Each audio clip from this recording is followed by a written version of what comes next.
I want to frighten you away from marriage. Just for a reason, right? First of all, the ultimate trauma in life is divorce. Malachi 2:16 says, what? Read it out loud together. I hate divorce, says the Lord, God of Israel. And I hate a man's covering himself with violence, as well as with his garment, says the Lord Almighty. Notice he ties divorce with violence. Why? Because divorce is a violent act. When you bond with another person, bonding is a dangerous word. Bonding is like shooting webs at each other, like a spider web. Every time you speak to someone, you shoot a web. Every time they listen to you, they get a web. And the more you talk to someone, the more webs are created. And then, the deeper the conversation gets, the thicker the webs become. If I say to you, good morning, and you say good morning back, there's a web. There's a bond between us. But it's a very shallow bond. If I say to you, good morning, how are you doing, and how's your family, that's a little deeper bond. I'm entering your life now. And if I ask you, okay, how's your children, how's your oldest child? Now I'm getting into a deeper bond. And then if I get the questions like, what do you want to do with your life the next 20 years? That's a deeper bond. I'm prying into your destiny now. What are the things that really hurt you the most in your life? That's a deeper bond. See, and you got to be careful who you bond with and what questions you ask. Because there's certain relationships you got to keep them at the thin level. You don't want to get too deep. Like if you're married, you got to be careful what you ask other people of the opposite sex. Because you don't want certain bonds to be connected or created. If you're not serious about a relationship, don't get into deep questions. Because people start bonding with you. Sometimes you hear people say, well, I just took out for lunch or took him out for dinner and we were chatting and all of a sudden he thinks I like him. Well, it depends on what you all talked about. This is serious. You got to understand this. If you start talking to a person about, what are your dreams for the next 5 years? Right away you're telling me you want to get at a deeper level in my life. That's a serious bond you want to connect.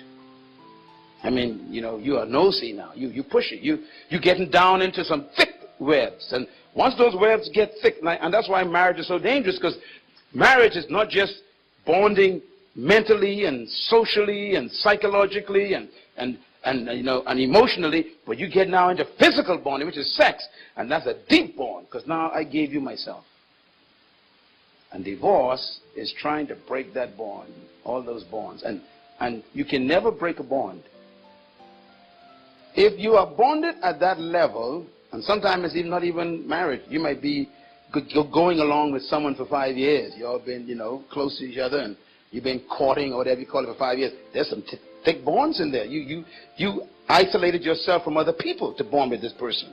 So them bonds are deep, and you decide you can break it off. It ain't that simple. It's almost like a marriage. And you cannot break a bond. You can't even cut it. You have to tear it. And that is called a broken heart. A broken heart is bleeding bonds. They are open wounds. They were ripped from your emotions, from your psyche, from your spirit. And that's why relationships are very dangerous. You don't want to develop at the levels that you can't be responsible for. And that's why God says, I hate divorce. Divorce is traumatizing. It's the ripping of two people's bonds apart. No lawyer can give you a divorce. Impossible. No judge can give you a divorce. Impossible. What they give you is a piece of paper. They cannot give you an emotional divorce.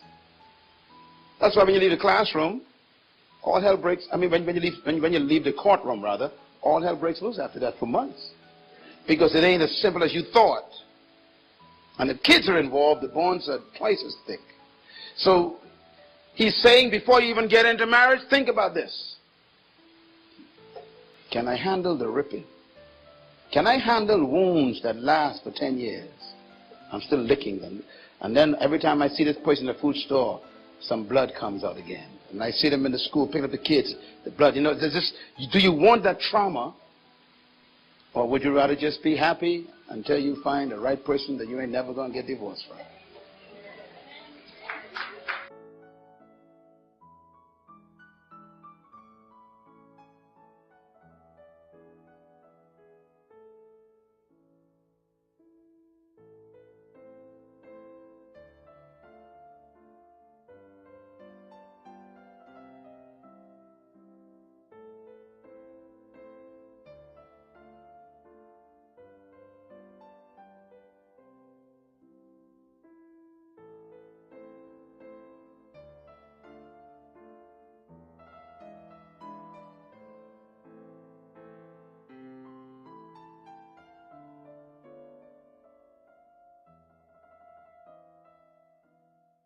Thank you.